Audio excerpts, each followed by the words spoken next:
बिहार विधानसभा चुनाव के दूसरे चरण के लिए प्रचार आज शाम थम जाएगा। राज्य की 94 विधानसभा सीटों पर 3 नवंबर को वोट डाले जाने हैं। इस चरण में बीजेपी और आरजेडी के बीच करीब 2 दर्जन से ज्यादा सीटों पर कांटे की टक्कर है। बिहार के हर शहर का चौक चौराहा सियासी बैनरों से पटा पड़ा है, जिसमें एक तरफ बीजेपी प्रधानमंत्री नरेंद्र मोदी की तस्वीर के साथ अपने कार्यकाल के दौरान किए कार्यों को बता रही है, वहीं दूसरी ओर आरजेडी के बैनर वादों से पटे हैं।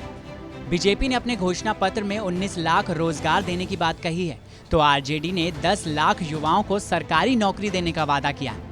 बीजेपी और आरजेडी के बीच दावे और वादे के इस मुकाबले में मुख्यमंत्री नीतीश कुमार की मौजूदगी नाम मात्र ही है। इससे साफ हो रहा है कि मुकाबला अब सिर्फ बीजेपी और आरजेडी के बीच ही है। दूसरे चरण की 94 सीटों में से सर्वाधिक 27 सीटों पर आरजेडी और बीजेपी के बीच कड़ा मुकाबला है। इसमें तेजस्वी यादव की सीट राघोपुर भी शामिल है, जहां से बीजेपी ने सतीश राय को उतारा है, जो इस सीट से पूर्व सीएम राबड़ी देवी को मात दे चुके हैं। दूसरे चरण में आरजेडी ने 56 सीटों पर अपने उम्मीदवार उतारे हैं, वहीं बीजेपी ने 46 सीटों पर अपने प्रत्याशियों को खड़ा किया है। बीजेपी बिहार के चुनावी समर में केंद्र सरकार की योजनाओं को ज्यादा से ज्यादा हाईलाइट कर रही है। दूसरी ओर तेजस्वी का 10 लाख सरकारी नौकरी देने का वादा भी जमीन तक पहुंचा है।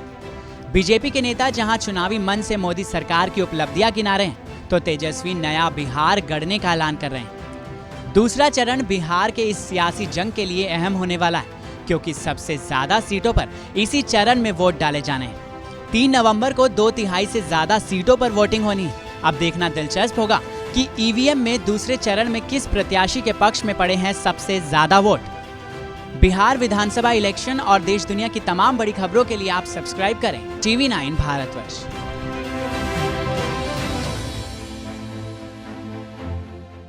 फिक्र आपकी, सोमवार से शुक्रवार रात 9 बजे सिर्फ TV9 भारतवर्ष पर।